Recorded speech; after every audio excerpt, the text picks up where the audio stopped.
Assalamualaikum dan salam sejahtera. Anda sedang menonton Agenda ONI secara langsung dari studio ONI Bukit Kuala Lumpur, dan kita ingin terbang sebentar ke Amerika Utara dan melihat pada apa yang berlaku sejak beberapa hari lalu, keadaan sejuk yang bagi mereka begitu terlampau kali ini, dan kawasan yang tidak pernah begitu sejuk pun seperti di Florida pun merasakan sejuk kali ini, dan itu begitu pelik bagi mereka di Amerika, dan mereka membincangkan ini, para intelektual, media mereka sibuk membincangkannya. Tapi malam ini saya nak ambil pendekatan intelek kita untuk melihat kejadian ini, dan kerana 2-3 hari sudah pun mereka bicarakan tentang vortex kutub dan sebagainya. Hari ini saya lihat perbincangan itu lebih banyak pada apa sebabnya pula.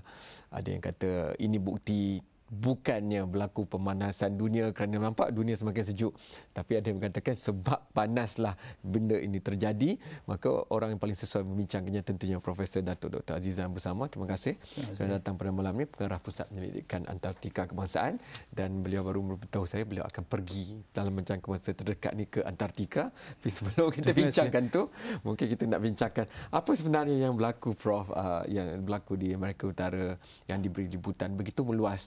Kerana ada yang mengatakan bahawa kita perlu faham keadaan dan sistem cuaca dunia untuk memahami apa yang berlaku itu, kerana ia bukanlah ribut, taufan dan sebagainya, tapi perubahan yang berlaku pada sistem pola cuaca dunia, iklim dunia. Baik, pertamanya ialah di dalam sistem atmosfera ini dia ada beberapa ayunan lazim.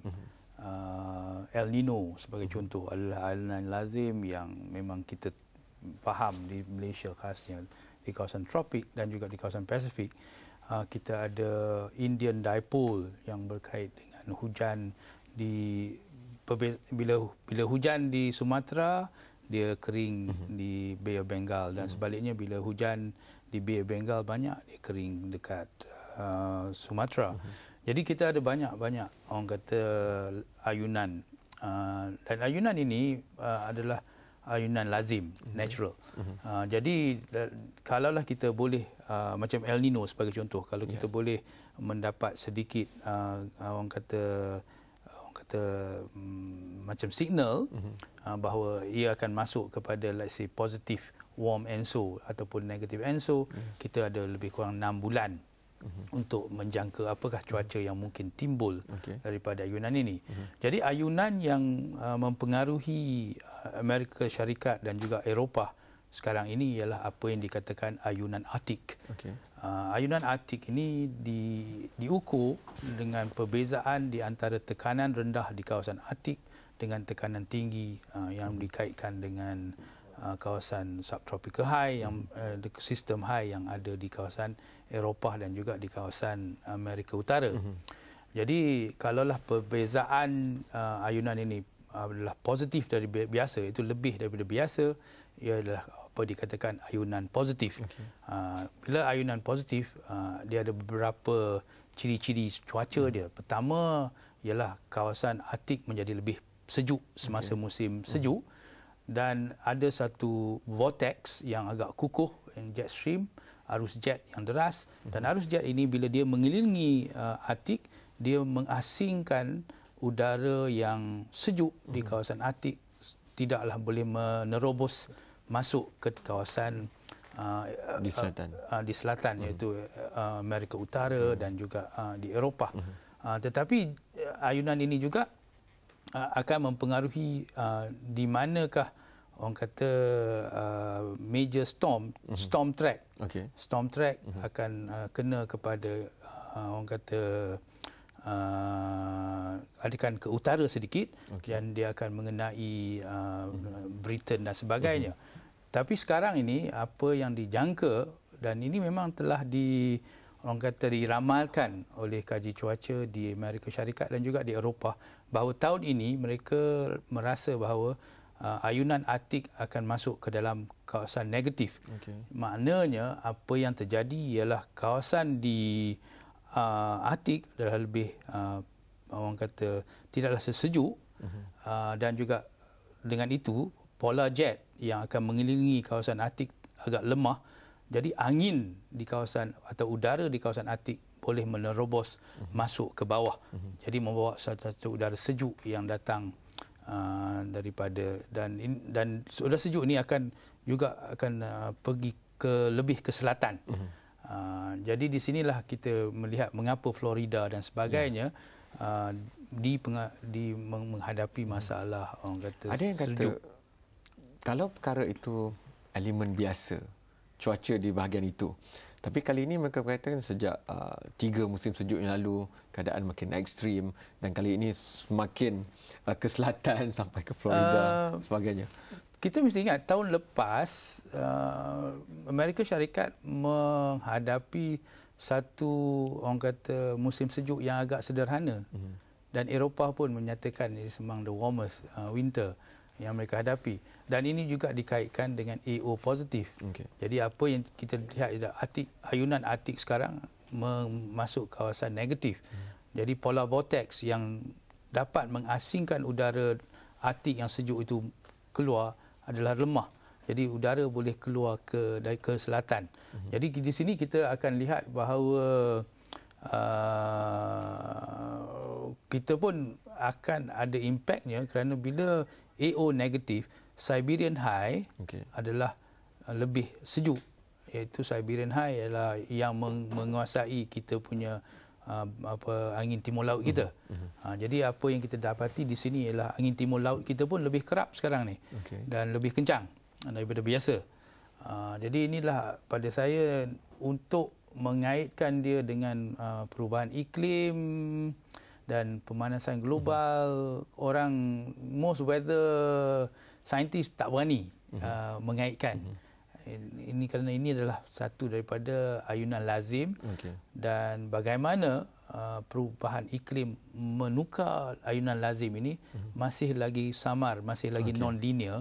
Jadi tak payahlah untuk seorang saintis yang menyatakan bahawa ini ada kaitan dengan pemanasan global. Prof, kita rehat dulu. Tapi apabila kembali, Anda mengatakan kerana ais tu semakin kurang di Arktik, jadi lebih banyak permukaan laut yang terdedah dan itu mempengaruhi tentang pembalikan haba dan sebagainya. Mungkin Prof boleh komen sikit tentang perkara itu sebelum kita bergerak. Itu kita akan bincangkan selepas ini.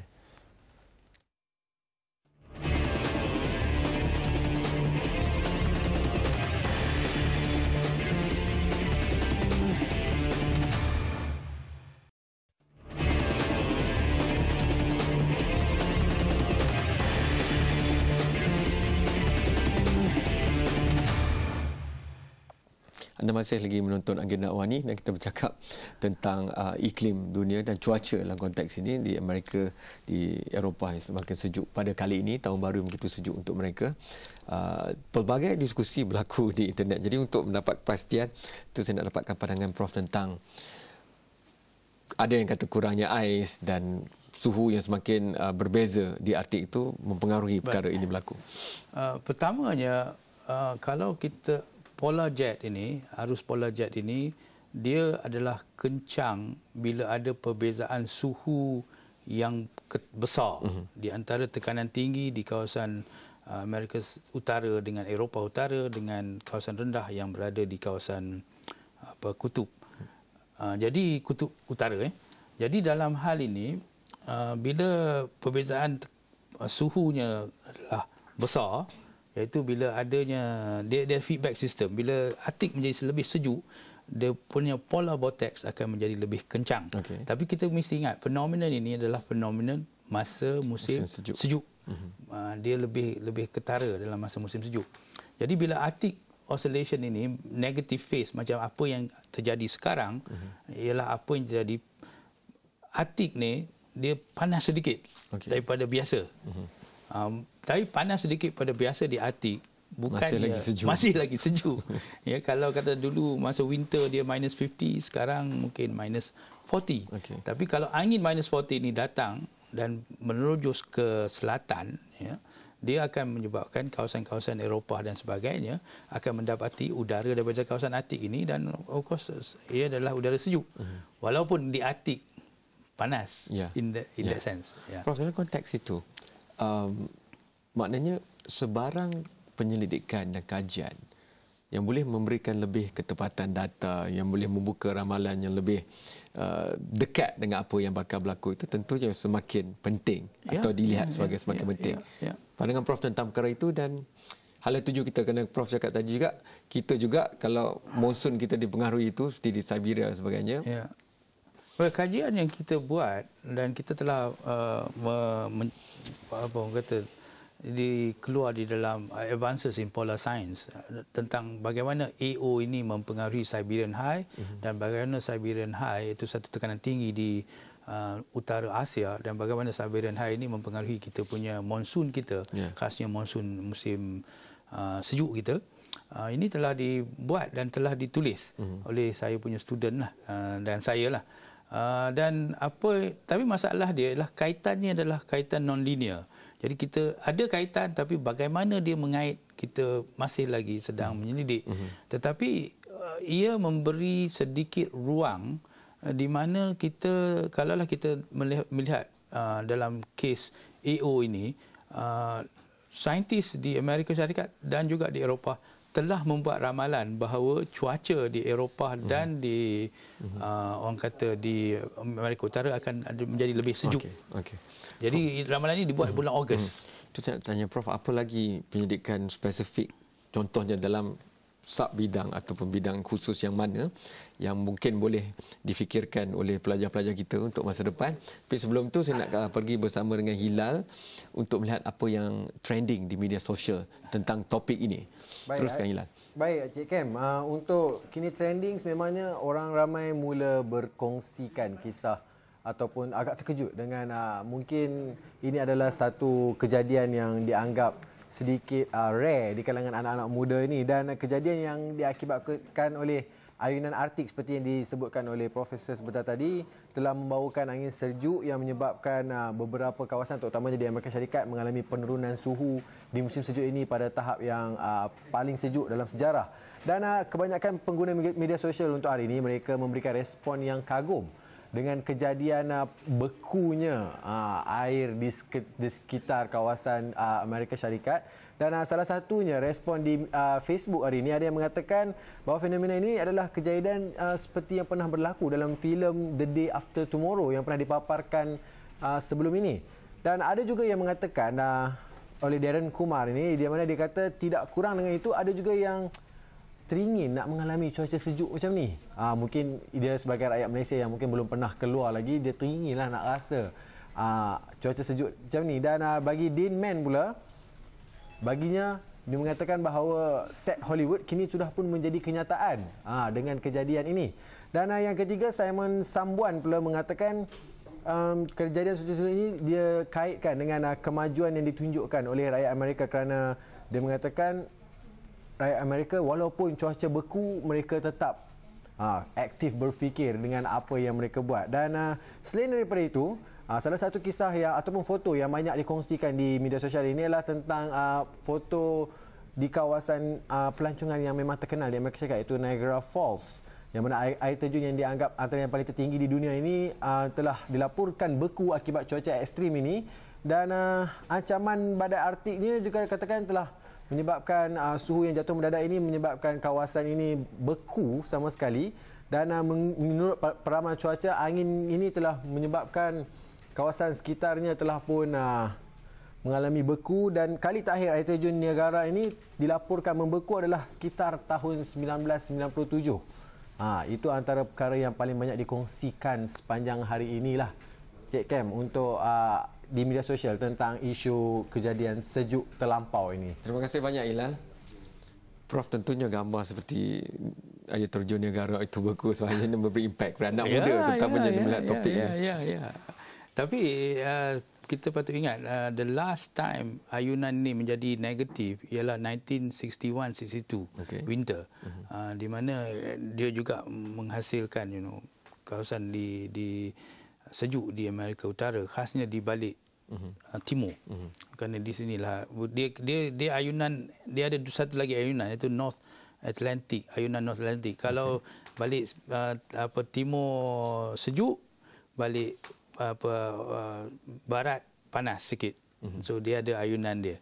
Jadi di sini kita bila ayunan dua-dua ni negatif, kawasan timur Amerika Syarikat menghadapi cuaca yang agak bertambah sejuk semasa musim sejuk. Jadi pada saya lah itu mengapa saya menerokai bidang cuaca. Betul, betul Prof. Prof, kita pergi rehat kejap, yang terakhir apabila kita kembali kita sambung. Saya pun nak cakap pasal Prof nak pergi kembali ke Antartika atau buat penyelidikan. Saya akan pergi 18 hari bulan ni. Itu kita nak bincang lepas ni, kerana walaupun dia punya scene ataupun babak dan aksi seperti dalam foto yang Hilal kongsikan tadi tu mungkin sama macam Day After Tomorrow, tapi sebenarnya jauh lagi nak sampai ke ekstrim macam tu atau tidak. Itu kita bincangkan Prof lepas ni, kerana kita perlu lebih penyelidikan untuk lebih memahami segala kitaran yang berlaku dalam iklim kita. Itu kita bincangkan selepas ini.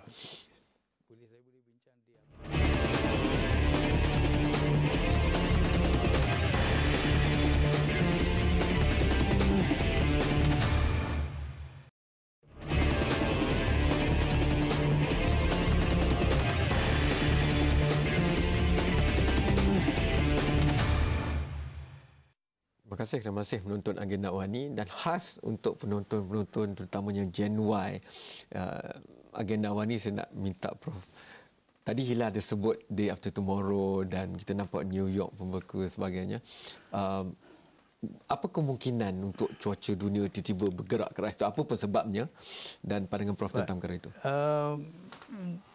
Idea yang datang di mana kita lihat satu gambaran di mana New York menjadi beku, London pun jadi beku. Ini adalah satu realiti yang berkait dengan apa yang dikatakan thermohaline circulation, iaitu circulation yang berada di dalam laut, di mana ianya dia thermohaline kerana ia digerakkan oleh perbezaan suhu dan juga digerakkan oleh perbezaan kemasinan. Jadi apa yang kita dapati, lautan kita dia ada what you call deep water, iaitu air yang sejuk dan betul-betul masin, dan dia bergerak kat bawah dan lepas tu dia naik ke atas, dan dengan ini dia membawa membawa suhu sejuk membawa suhu sejuk dia pergi panaskan ke ekuator, dan suhu daripada ekuator dia bawa balik kepada kutub. Dan ini adalah sirkulasi yang mengimbangkan suhu bumi. Jadi untuk kawasan Atlantik, dia ada apa yang dikatakan the warm Gulf Stream, iaitu satu arus udara, satu arus laut yang panas, dan inilah menyebabkan masa saya di Svalbard, dia 78 degree utara, masa musim sejuk dia, masa musim panas dia, suhu dia ialah 10 degree centigrade. Saya pergi kat Scott Base, iaitu 78 degree selatan, suhu dia masa musim panas ialah -10 to -20, oleh kerana tidak ada pengaruh daripada Gulf Stream ini. Jadi Gulf Stream inilah yang akan menjadi lemah. Jadi dia menjadi lemah oleh kerana pemanasan global. Jadi pemanasan global ini bukannya akan memanaskan Eropah, tapi dia akan menyejukkan Eropah. Prof dah cakap pasal kutub tadi. 18 bulan ni Profesor akan pergi kutub, dan kajian seterusnya dalam hal ini, Prof. Well, saya banyak kajian, tapi apa yang kita lihat ialah di kawasan polar sekarang ni mereka mengalami apa yang dikatakan rapid warming. Jadi kawasan khasnya peninsula di Antartik dan kawasan di Arctic, khasnya di Siberia dan di Alaska, mereka sekarang ini mempunyai kadar pemanasan yang paling tinggi sekali di dunia. Dan ini menukarkan ekosistem, boleh menukarkan iklim, boleh menukarkan sea ice dan sebagainya. Iaitu sea ice kita mesti ingat, dan juga boleh mencairkan ice cap, iaitu orang kata glaciers dan sebagainya, dan ini akan menyumbang kepada kenaikan paras laut. Sea ice tak menyumbang pada paras laut. Yang nak menyumbang ialah pencarian glasier. Seperti glasier di Greenland, glasier di Antartika dan sebagainya. Jadi kita berminat kerana kalaulah cair dan bagaimana cepatnya dia cair, dan setengahnya dikatakan cair dengan cepat, khasnya di Western Antartika, ia akan mempunyai kesan yang orang kata kepada kenaikan paras laut di Malaysia. Jadi kalau West Antarctica sebagai contoh, dia satu tempat saja bernama Pine Island. Pine Island ni pencairan yang berlaku Pine Island untuk kita sekarang, kita punya kadar kenaikan paras laut ialah 3 mm per year. 3 mm. Pine Island at 3.2 mm. So itu menunjukkan banyak mana yang boleh disumbang oleh glasier di Antartik. Dan kita kalau glasier di Western Antarctica cair, dan ini adalah dikatakan agak rapid, agak cepat, ia akan meningkatkan suhu kepada paras laut kepada 7 meter. 7 meter tinggi lagi pada low star. Ya. Prof, data-data ni kita akan dapat set data kita sendiri dan kita akan bandingkan dengan data orang lain atau bagaimana?